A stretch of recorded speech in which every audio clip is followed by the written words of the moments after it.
teman-teman, apa kabar? Di sini saya Dea Nur, ada Salma dan ada Balkis. Di sini kami sedikit akan membahas tentang Big Data Analytics dalam perpajakan.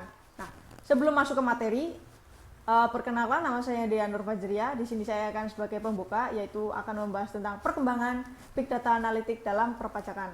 Nah, teknologi dan pajak merupakan dua hal yang sangat dinamis. Mengapa demikian? Karena keduanya itu sudah mengikuti perkembangan zaman.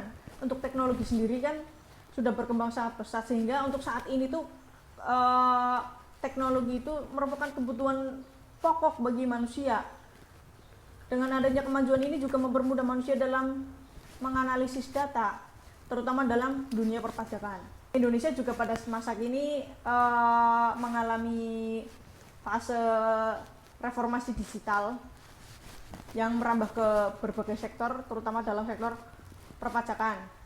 Nah, dengan adanya kemajuan ini juga data yang dapat diakses itu transparan dan mudah diakses oleh siapapun. Juga kita dapat melihat dan membandingkan target dan realisasi dari tahun ke tahun dari sektor perpajakan. Dan sebagai contoh saja, perlu Anda tahu bahwa pada tahun 2018 Indonesia itu mengalami tren positif loh. Nah, maksudnya gimana? Tren positifnya itu bahwa Indonesia itu mengalami peningkatan penerimaan pajak sebesar 100 triliun. Wow, that's amazing. Kemudian untuk membahas Big Data Analytics sendiri itu sudah menjadi terobosan karena telah mempermudah pekerjaan, pola perilaku, dan sisi kehidupan lainnya. Agar apa? Agar lebih terperinci. Sebagai salah satu contoh adalah dalam dunia perpajakan itu proses administrasi pajak, di mana itu diawali dengan pendaftaran, kemudian ada pembayaran, dan kemudian yang terakhir adalah pelaporan. Nah, setelah melakukan ketiganya tersebut, kita tidak hanya menganalisis data dari surat pemberitahuan tahunan aja, kita juga dapat menganalisis data-data lain, di mana data lain itu dapat menunjang dari pemeriksaan dan penyidikan dalam perpajakan. Kita melihat ke belakang pada tahun 83 bahwa perkembangan informasi pada masa itu akses untuk mendapatkan data itu hanya bisa diakses oleh audit pajak. Tahun 1994 perkembangan informasi pada masa itu bahwa untuk mengakses data itu juga hanya bisa dilakukan oleh audit pajak. Dan kemudian apabila kita membutuhkan dan ingin mendapatkan data bank, kita harus secara langsung mendapat permintaan dari Kementerian Keuangan. Nah, hal tersebut juga terjadi pada tahun 2007, di mana kalau kita itu butuh data dari bank, itu kita harus meminta permintaan langsung dari Kementerian Keuangan. Kemudian untuk akses data juga dapat dilakukan, namun untuk pemeriksaan data, di mana pemeriksaan data tersebut itu hanya sebagai bukti pemeriksaan, investigasi, dan pemungutan pajak. Nah, kemudian untuk transparansi Big Data Analytics itu juga tidak terjadi di Indonesia saja ternyata itu ada dari beberapa negara. Di Indonesia sendiri itu tercantum dalam Undang-Undang Nomor 9 tahun 2017. Nah, di undang-undang tersebut itu bahas tentang automatic exchange of information, tentang pertukaran informasi antar negara. Nah, negara-negara G20 dan the Organization for Economic Cooperation and Development itu juga berkomitmen untuk saling bertukar informasi mengenai perbankan nasabah. Itu kan privasi. Ada apa sebenarnya? Tujuannya apa? Nah, dengan adanya ini tujuannya untuk bahwa negara Indonesia atau pemerintah itu perlu mengetahui harta dari wajib pajak warga negara Indonesia agar mempermudah dalam pemungutan pajak.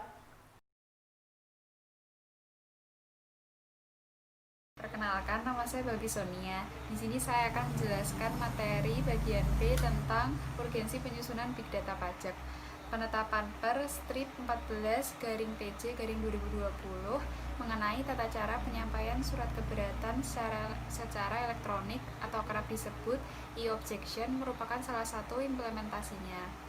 Mayoritas sengketa pajak yang berlanjut menuju banding menjadikan pengadaan e-appeal sebagai salah satu tantangan bagi pemerintah. E-appeal jelas akan menguntungkan baik bagi wajib pajak maupun para hakim di pengadilan pajak.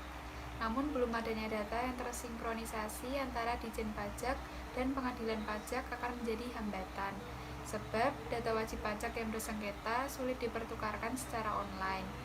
Teknologi Big Data dapat dimanfaatkan untuk sinkronisasi data antara DJP dan pengadilan pajak. Pemanfaatan Big Data ini tidak hanya untuk e-appeal, tetapi juga untuk kepentingan pajak yang lebih luas, mulai dari menghimpun berbagai data wajib, layanan yang proaktif tanpa tatap muka, hingga mendeteksi tax avoidance, tax evasion, dan kegiatan ilegal lainnya. Tantangan aplikasi data di Indonesia adalah kurangnya pengetahuan mengenai teknologi data. Di sisi lain, kemampuan pengelola data juga jarang dikuasai. Karena itu perlu peningkatan kualitas sumber daya manusia pengelola data khususnya yang bergerak dalam bidang pajak. Contohnya XBRL atau Extensible Business Reporting Language yang dimanfaatkan Bursa Efek Indonesia untuk kepentingan transmisi dan pertukaran informasi. XBRL dapat meningkatkan efisiensi, kecepatan, dan mengotomasikan pengolahan data yang menunjang analisis dan kualitas informasi. Tentu menjadi tantangan apakah XBRL di kemudian hari dapat diimplementasikan dalam sektor pajak. Penggunaan Big Data dan XBRL yang fungsinya menyerupai berperan dalam penghimpunan data dan sangat berguna untuk mendeteksi pemajakan dan mempermudah proses pemeriksaan. Penggunaan e-Bupot yang jauh lebih sederhana dibandingkan dengan aplikasi Big Data dan XBRL. Penggunaan e-Bupot untuk pajak penghasilan atau PPH pasal 23/26 baru diwajibkan secara nasional seiring dengan terbitnya Cap Strip 269/PJ/2020. Awalnya, e-Bupot telah diatur per Strip 04/PJ/2017 sejak 31 Maret 2017. Namun pengaturannya belum komprehensif dan teknologi e-Bupot PPH 23/26 belum diwajibkan. Karena itu, penetapan Cap Strip 269/2020 membuktikan pemerintah sudah mempermudah layanan untuk wajib pajak. Selanjutnya, saya Salman Lukusumaningtyas ingin menjelaskan materi ketiga, yaitu mengenai implementasi penggunaan Big Data dalam perpajakan. Salah satu implementasi penggunaan Big Data dalam pajak yaitu unifikasi SPT.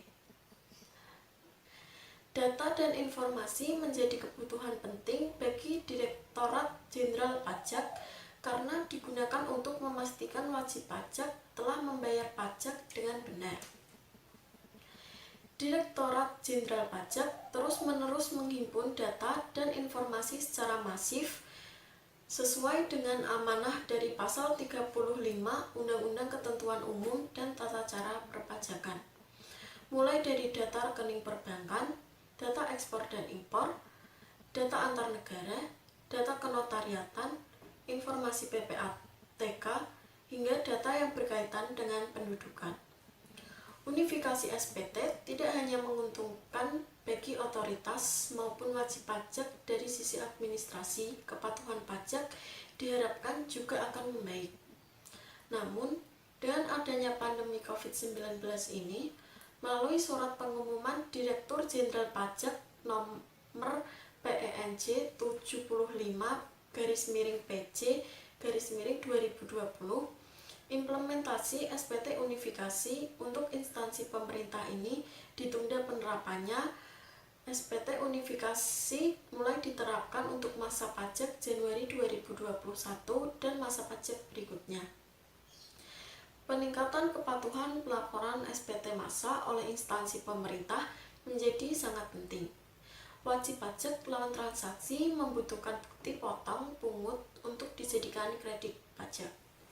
Di lain pihak, bagi Direktorat Jenderal Pajak, peningkatan kepatuhan pelaporan oleh instansi pemerintah akan memperkaya basis data perpajakan.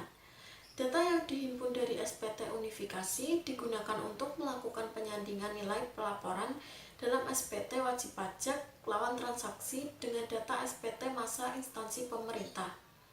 Guna memastikan kewajiban perpajakan penerimaan penghasilan telah terpenuhi dengan benar, kondisi yang dilakukan oleh Jenderal Pajak saat ini adalah dengan mengirimkan surat permintaan penjelasan atas data atau keterangan SP2DK kepada wajib pajak apabila ditemukan ketidakseragaman. Kedepan, optimalisasi menu pre-populated bukti potong PPh di SPT tahunan menjadi keharusan apabila pihak pemotong dan pemungut telah melaporkan dengan patuh.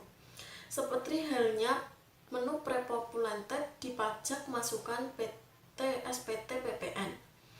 Hal ini sebagai upaya mencegah kekeliruan pelaporan SPT oleh wajib pajak sebagai bagian dari tindak pengawasan.